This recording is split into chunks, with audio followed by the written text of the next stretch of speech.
Coming up on the Making Waves VO podcast.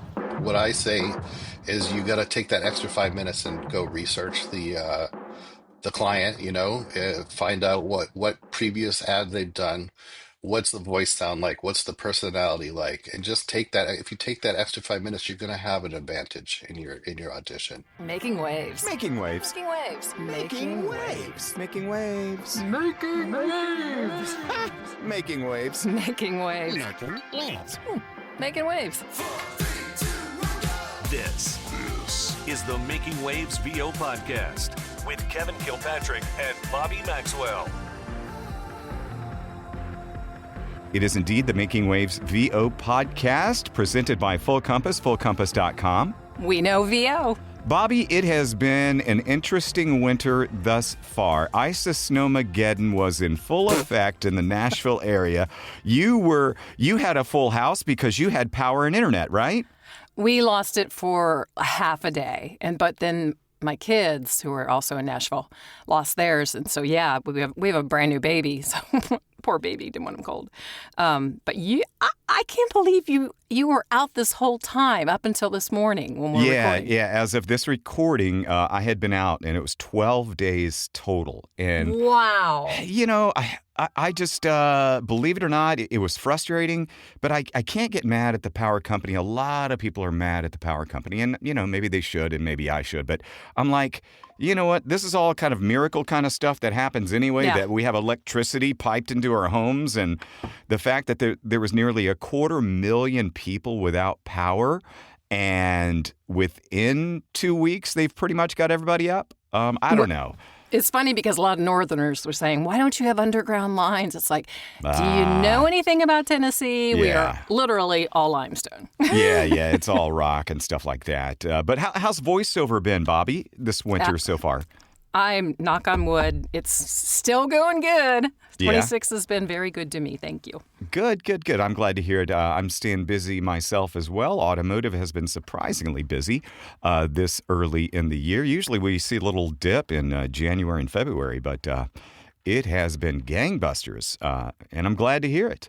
Yeah, I'm absolutely. Glad to do it. Well, let's not keep our guest waiting any longer. We're so excited to have this guest on. We've known him for quite a while. He is the Senior Manager of Voiceover Operations for Studio Resonate, which is the studio for Pandora and SiriusXM. So that fancy title means that he casts, directs, and produces commercials for Pandora and SiriusXM. Ladies and gentlemen, it is Steve Pogatch. Steve, how are you, man? Good. How are you? Thanks for having me. Appreciate it. Absolutely. Sure. And am I saying your name right? That's Steve Pogatch? You got it. You got it on first try, actually. Yeah. Yeah, because Steve is challenging. I didn't know if it was Stevie or Steva. No, it's good to have you on the podcast, man. Tell us about your involvement with Pandora and SiriusXM. How did that come about? Sure. Back in, when was it? 2013 is when I started there. Pandora was like one of the first apps that I ever put on my very first iPhone when the iPhones came out. So I was like really interested, and I found out that they were a local company to Oakland, California, and I lived in Berkeley at the time. And then I also found out that someone I grew up with on the East Coast also worked there. So he brought me in there for a tour one day, and then I found out that, and I was also in a previous job, I did audio stuff for advertising it was for retail establishments, Mm-hmm. like stuff like checkout counters and Costco's and, like BJ's Wholesale Club, when you go in and see the TVs all playing ads on a loop. That was the kind of stuff I was working on, and I got laid off, I think, from there in like 2009 or something like that. So I was kind of in between jobs, but also working at a sports TV channel at the time, filling in time, and I was also making iPhone apps at the time. But when I found out Pandora was there, and they also had an audio advertising department, I got very excited. So I just tried and actually applied for the job twice. And I got the gig after the second try about a year and a half later. In 2013 is when I started as an audio producer. And back then we had like maybe about I'd say maybe 40 voice talents for our roster. It was people they found on Craigslist and stuff like that. It was a roster that was on like an Excel spreadsheet. And I got to know that and, working with the talents and getting to know a little bit more about the roster and our needs and stuff like that. And then a few years later, I got promoted to senior producer, and I really just kind of gravitated more towards like the voiceover element and learning more about casting and what kind of voices we needed for our ads. Back then it was more announcery and more radio style almost, but Hmm. then we quickly gravitated more towards a conversational because the style is people are on their headphones listening to their favorite music or whatever, and our goal in producing an ad is not to just come over like the airwaves on like a drive time kind of situation where you're Hmm. yelling at 6,000 people. It's basically you're just talking to one person on their earbuds, so we had to so I saw the evolution from our voice talents go from announcery to like super conversational, and that's it's still been evolving that way ever since.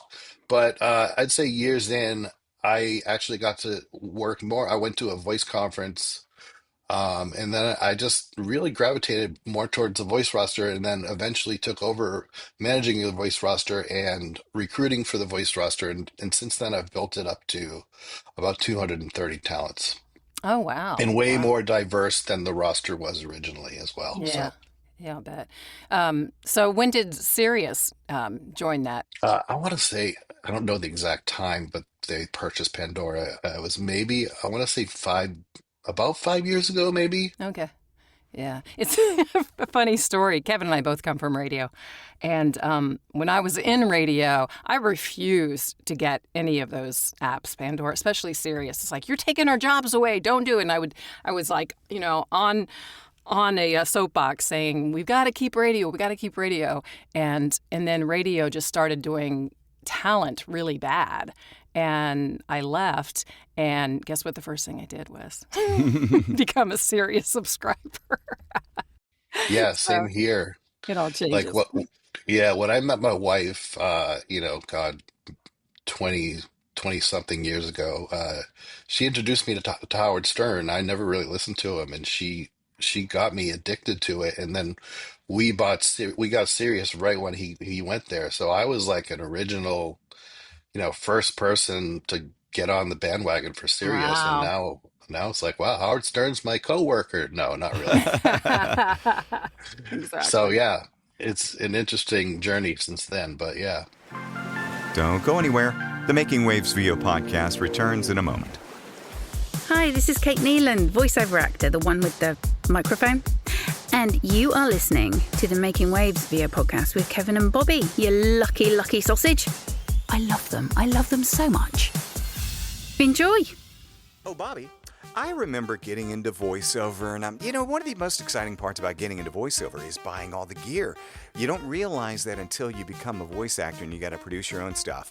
And you go, ooh, this part should be fun. But then you go, I have not a clue on what I'm supposed to buy. Exactly. That's why you trust your good friends at Full Compass, fullcompass.com. They know VO there, and you're going to have a great selection of pro audio gear, and you're going to get a lot of good help. And there's a lot of good attributes that go along with buying from Full Compass. Yeah, so if you're not really sure when you got the piece of equipment and you have questions about it, they have a free 2-year service or repair plan.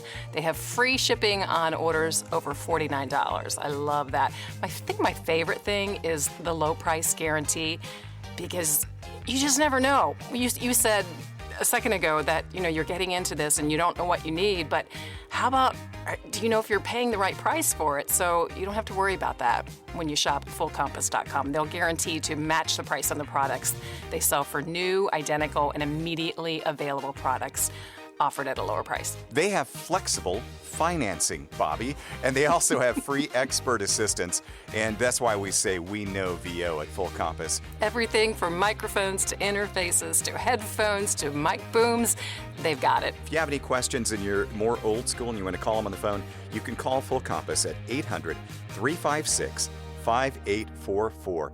Full Compass and fullcompass.com. We know VO. Now back to the podcast. Steve, you've got 230 talents and you do auditions all the time. You've got hundreds. We're getting to the tough questions, by the way. You've got hundreds of auditions that you probably listen to for a particular casting. And when you're going through those castings, what is it that makes you stop and go, oh, let's put that one to the side? Yeah. And interestingly enough, we don't, and we do auditions, but in general, when a talent gets cast for a spot, it's usually our producers doing the casting and they got the gig. It's like, so, but there Wow. are clients, yeah. And, in general, though, there are auditions to get on a roster. So that is, something. And also, we do auditions. So to answer your question, when I am listening to auditions, I'm listening for the vibes I'm looking for are, conversational. And another word I love to use, casual in nature, but also just super like natural, and not pushed or, inflections that are taught and almost sing-songy in a ways. But also when you're listening to a pile of auditions and there's that one person who is, if it's a food ad or something, they add that nonverbal bit and they're like, just right in the middle of a sentence, and it's just like it's just perfectly placed. That'll stand out to me. It's Mm-hmm. those little, and it's like, some those things are like when you're doing an audition, you think about, should I do this? And it's like your mileage may vary kind of thing, but it depends at who's listening to it on the other end. But I love those little nonverbal things that make it even more natural. You know what I mean? Mm-hmm. So have you seen demographics change much? I know a lot of agents have said in the past, especially past 6 months to a year, more older demos are getting auditions. Are you seeing that in Pandora with the scripts that are coming in? Yeah, maybe a little bit more. We are getting a little bit more requests for older talent, which is good because we have a wide range of talents in age ranges, and it's in the past few years, like the older, more legacy talents weren't getting as much gigs, but I am seeing it start to come back a little bit more from the just traditional 28 to 32 female VO, kind of casting, Yeah. which was like a very popular spec for a while, but I'm seeing it widening a lot more now. And you use a lot of Hispanic talent, don't you? Yes, we do. We have, I think I want to say like we have maybe about 30 to 40 plus bilingual Spanish talents on our roster as well. Nice. Steve, what's the difference in, your format or your style between Pandora and SiriusXM in terms of advertising? Yeah, the majority of our ads are actually really rooted in Pandora, but we do have some people on our team who just joined our team recently. They've been making commercials for Sirius for ages, and we just kind of found out about them, working, way over here, on the other side of the country, but also working for Sirius and producing ads. And so Studio Resonate is a creative agency that we branded and built within the company. Um, so we're like our own creative agency. So we just brought them in to our team, but they've been making ads for Sirius forever. And they actually have that kind of that radio style where they're voicing a lot of their ads too. Mm-hmm. You know, I'm sure working in radio, that Yeah. like you just pulled to a booth and you're like, hey, you got to voice these ads too because we're not hiring VO talents. But yeah, so we have some great talents and producers that are now on our team as well. So they're doing a lot of the satellite ads. They're casting some of them, but they're also voicing a lot of them themselves. But I would say in general, we're starting to, in the past 3 or 4 years, when SiriusXM bought the company Stitcher, we started doing a lot more podcast ads. And now, podcasts are huge. I don't even know, does anyone listen to music anymore? Right. I do.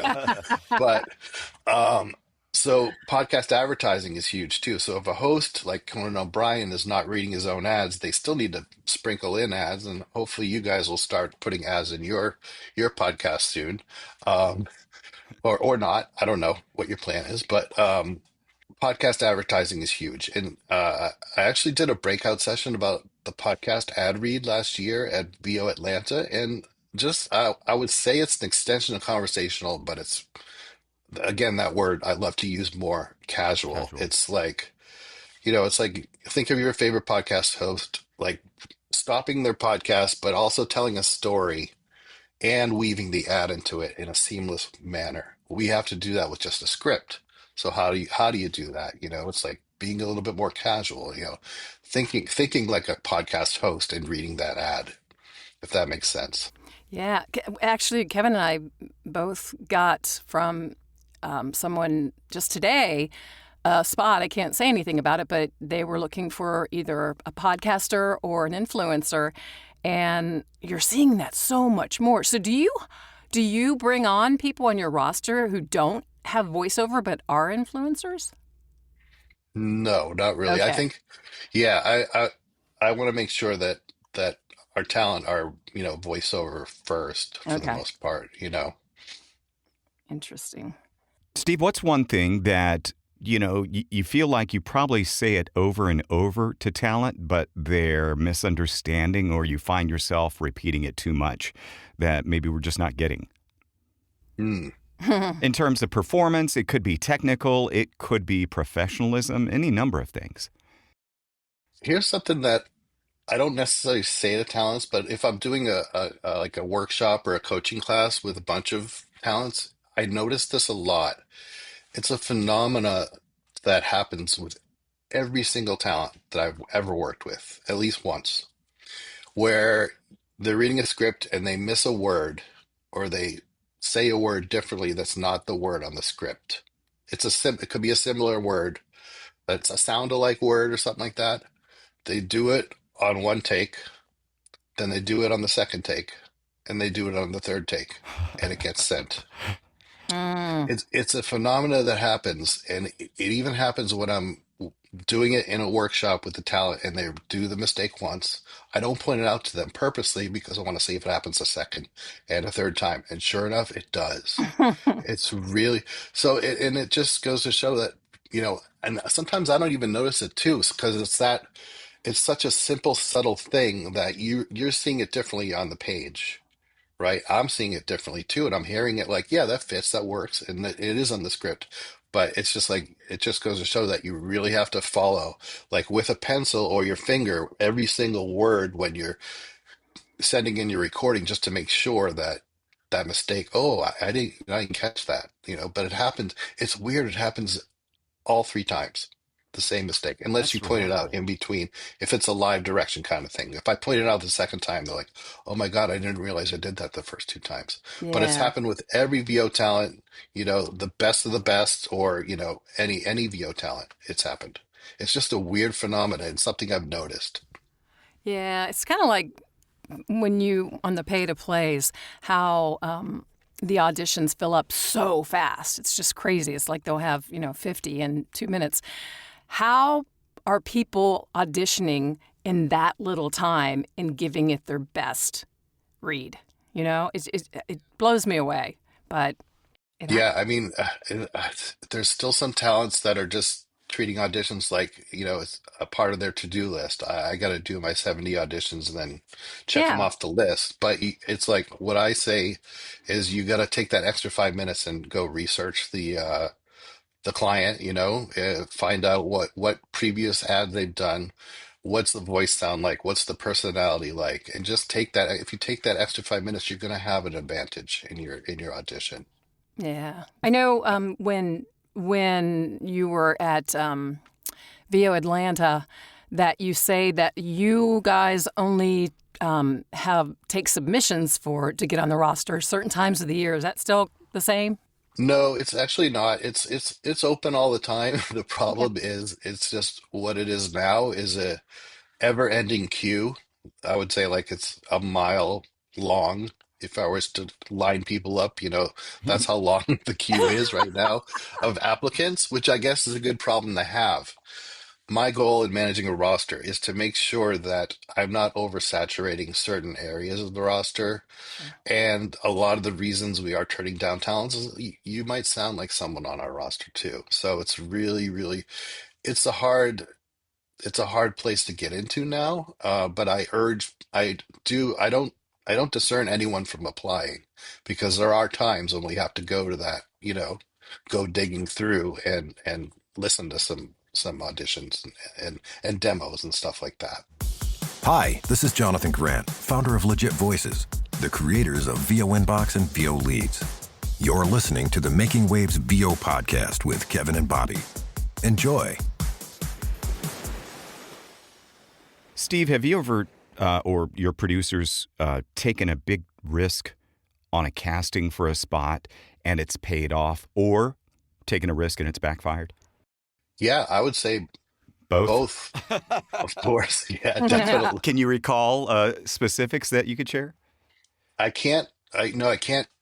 But there are weeks, and it again, it happens in waves. What I call the revision roller coaster, where I'm like, man, every single because I'm producing a bunch of spots every week, in addition to managing our roster and all that other stuff. But there are weeks where I call it the revision roller coaster, where it is like 7 out of 10 spots that I've done come back, and they're like, "We want to recast this." I'm like, "Man, how could I?" How could I be so wrong in my casting decisions? And then there's other times where I'm just like, I call it, I have that casting clairvoyance, where I'm just like, I'm right every time, I got, or I cast a talent and they're like, how did you know I live near this place and it's my favorite place to eat or something like that? And I'm just like, that's my casting clairvoyance right Yeah, there. that's Isn't it also subjective though, in terms of what the client thinks they want or what they want in the end?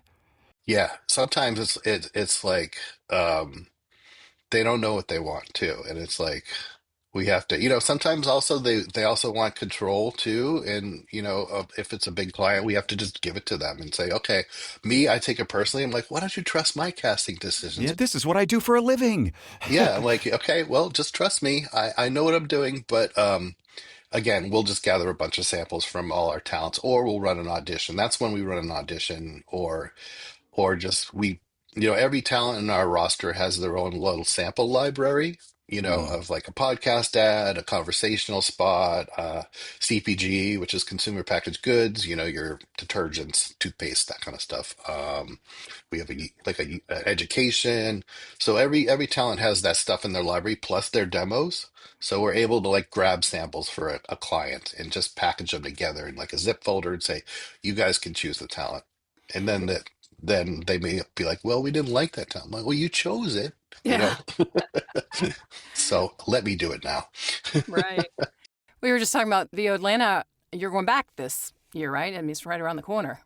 Yeah, looking forward to it. We've been doing the past, I want to say past 5 years now, maybe or so. We've been doing a nightly script reading workshop that takes place Friday and Saturday Yeah. nights.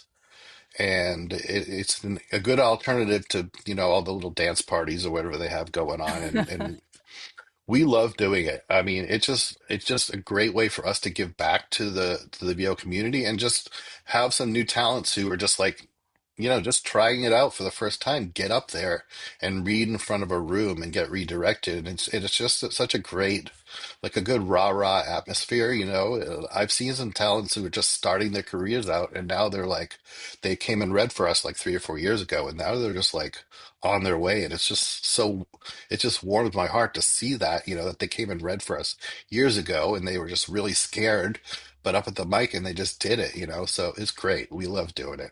Have you ever signed anybody on the spot from one of those sessions? No, but we have gotten a few talents who have read for us there. They left an impression, and I'd say maybe about a year or two later, they did finally get on the roster. And that's sometimes how long it takes to get on our roster too. It's like, it's just ebbs and flows, and at the end of the year, I I clean house a little bit, people who aren't performing well or haven't booked in a couple of years, stuff like that. So I clean up a little bit and make space for new talent. So, it happens. And people, stay in touch. They're persistent, but they're not persistent in a way that they're bugging me every other week. Ooh, So it happens. that would get annoying. Um, Something else that may get annoying for you, or maybe it's, just a pleasure for you, is all the different formats that you deal with on Pandora and all the different advertisers that, are leaning towards different formats. Does that also come into play when you're choosing the voice talent, the format? What do you mean by format? Is it the whether it's classic rock, whether it's, Oh, modern pop, the music, if it's podcasts going on or.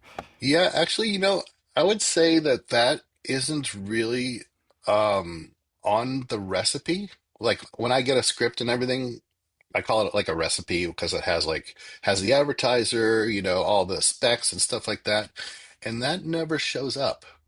Okay. So that has to do with, I think that's down what I call down the conveyor belt a bit, and that's related to the targeting and stuff like that, and the ad buy that the client is doing.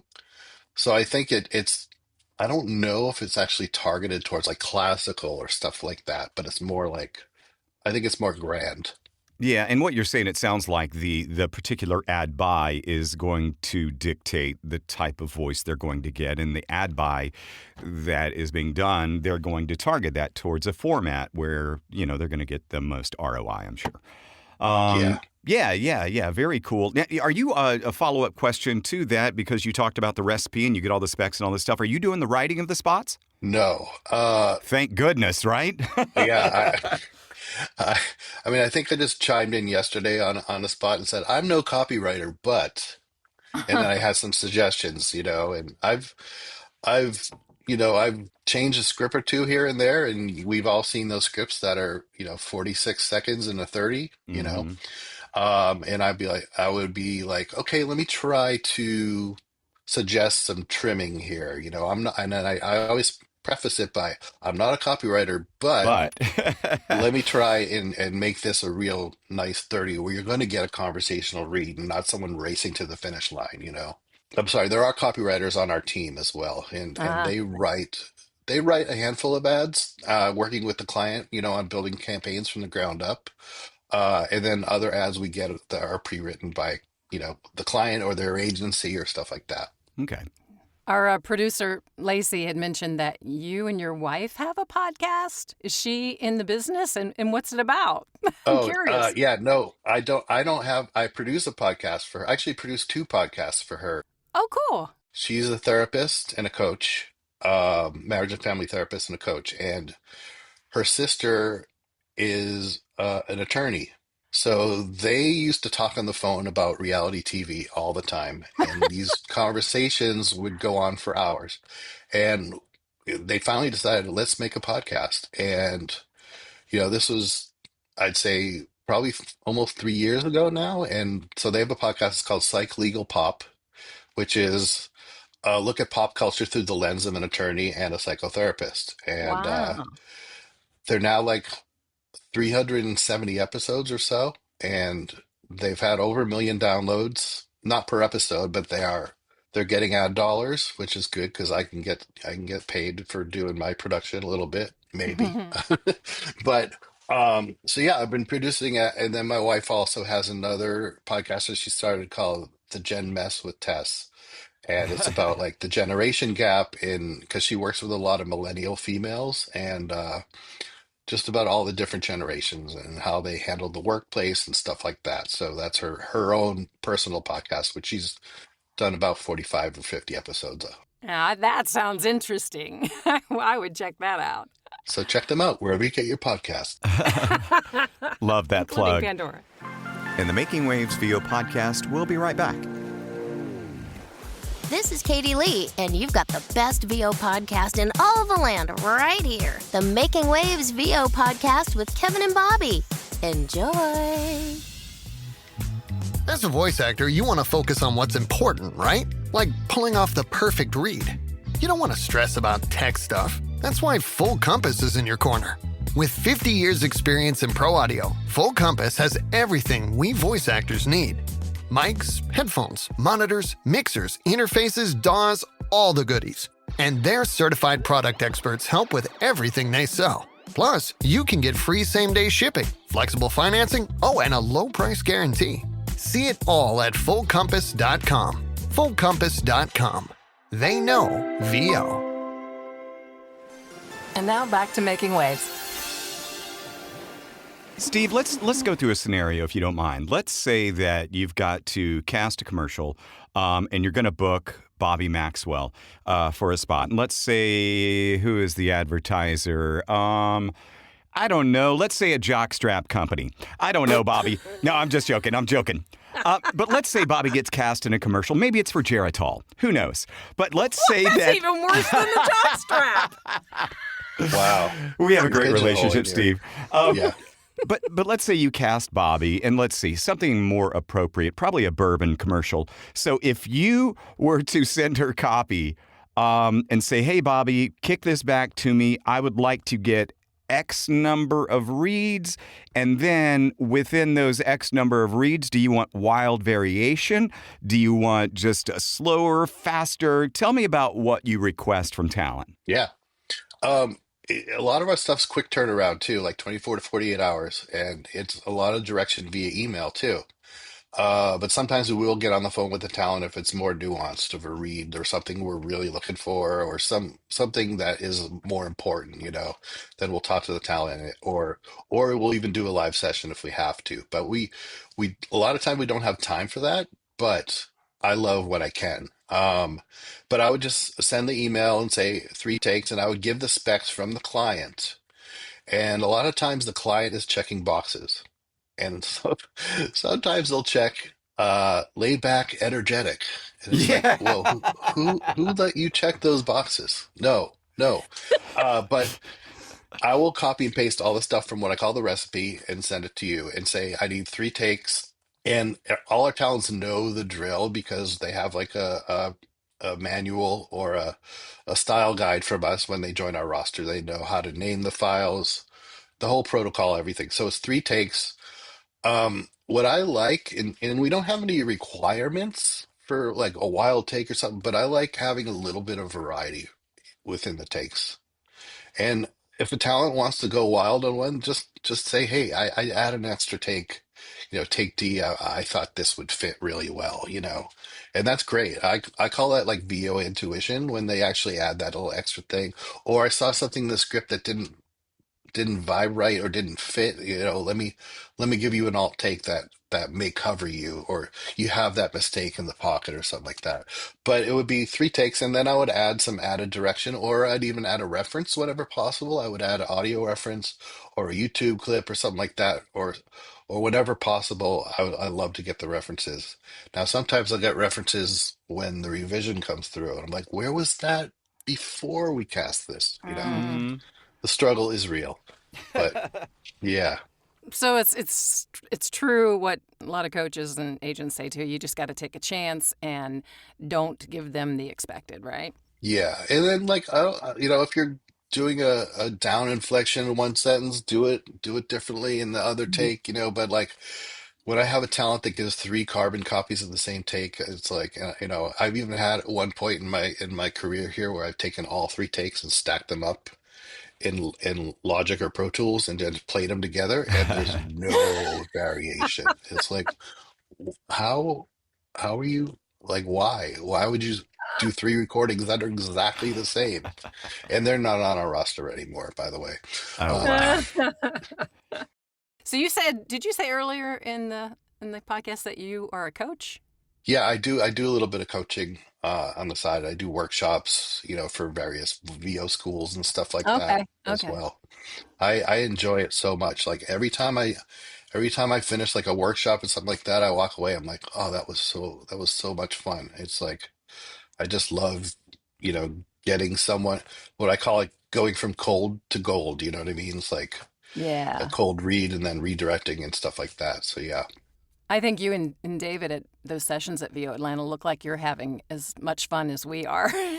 Just what your feedback and what your face says. We appreciate Definitely. you doing that. If Pandora had a celebrity that was the reference that you could just go, hey guys, for doing spots, a casual reference sound, who would your celebrity reference be? Like John Krasinski, he's got to be right up there. Actually, we did have a John Krasinski reference back when I first started, and I don't remember what it was used for, but that's a great mention. And come to think of it, now it's like it was an insurance ad with his voice, and it was that was Yeah. that yeah. You say you answered the question for me. Oh, Yeah. I'm here to do what I can. I do all the heavy lifting, Steve. Yeah, and it's like you think about just a lot of the podcast ads now, the people who just who break into us, they're just like, maybe it's an ad for HelloFresh or something like that, and they're just, oh, my kids are so fussy when I go sit them down to dinner, and it's like, we just tried this new box of stuff that came in the mail, and it was like had all these ingredients ready to go, and it's HelloFresh, it's like, so that kind of casual storytelling is like, I think is a good reference Oh, to the newer stuff. the guy, what's his name? And that's the news or something. He was way ahead of his time doing those live spots. I can't think Paul of his name. Harvey. Thank you. Yeah. Way back. Paul Harvey was doing it before anybody. Yeah, I remember that. Yeah, and it was the storytelling. Mm-hmm. Yeah. Looking forward to seeing you in Atlanta. And what are you going to be? You're going to have the audition night or the reading at night thing again? Yeah, we're doing that again Friday and Saturday night. I think it's like 8 to 9:30 both nights, and we purposely don't call it an audition or a competition, because what we always say this, we caveat this at the beginning. We say this is not a competition. We're all here to learn from each other. We're not judging you for anything. We're just all here to gather and learn and soak up as much information as possible. So we want to make sure that so people aren't nervous, and really we're not like writing down stuff or anything like that. We're just like giving our best and getting our best from people. So If anybody wanted to coach with you or attend a workshop that you're doing, do you have a website that you post this stuff on, or do you go through? I am on GVAA's coaching roster. Okay. That's a good place to look. And you're on LinkedIn. Thanks for the connection. And do you do much on other socials? I post a lot of pictures of my pugs on Instagram. Nice. Oh no, you have pugs. Yeah, too. But yeah, that's pretty much it. And my Instagram is Pogemon, Pogemon. Nice. Awesome. This has been great. Well, Steve Pogatch from Studio Resonate, thanks so much for joining us, and we look forward to seeing you at VO Atlanta. Yeah, likewise. Thanks again for having me. Appreciate it. Absolutely. Take Thanks, care. Steve. All right. Bye-bye. Well, that was fun getting to know Steve a little bit more, Bobby. It was. He's so laid back. It's like he's just, I can see him totally doing this casting job in that, because he's just got that very laid back, doesn't get, too excited or too stressed about anything. He's been doing it a long time too. I didn't realize that. Yeah, and it's funny because you say that he does this casting stuff and he's so calm and casual and stuff, but you would think that kind of job would make you frenetic and just anxious. That's what I'm saying. Yeah, I'm surprised he's not. He's just so more chill. 230-something folks on the roster. Yeah, he's covered for a minute, I think.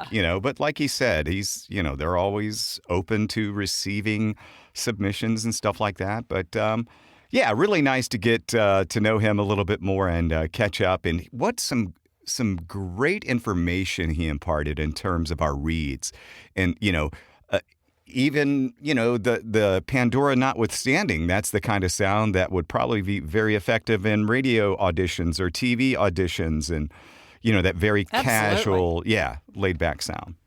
Well, just the difference in your takes, too, what he was saying. I mean, I don't know about you, but when something comes in and they say, make sure your A and B reads are different, And sometimes I will go back and listen and go, I thought they were, but they're really not. Yeah. That's key. You're just showing your versatility in doing that. So Yeah, take chances. Even if it doesn't work, still take that chance.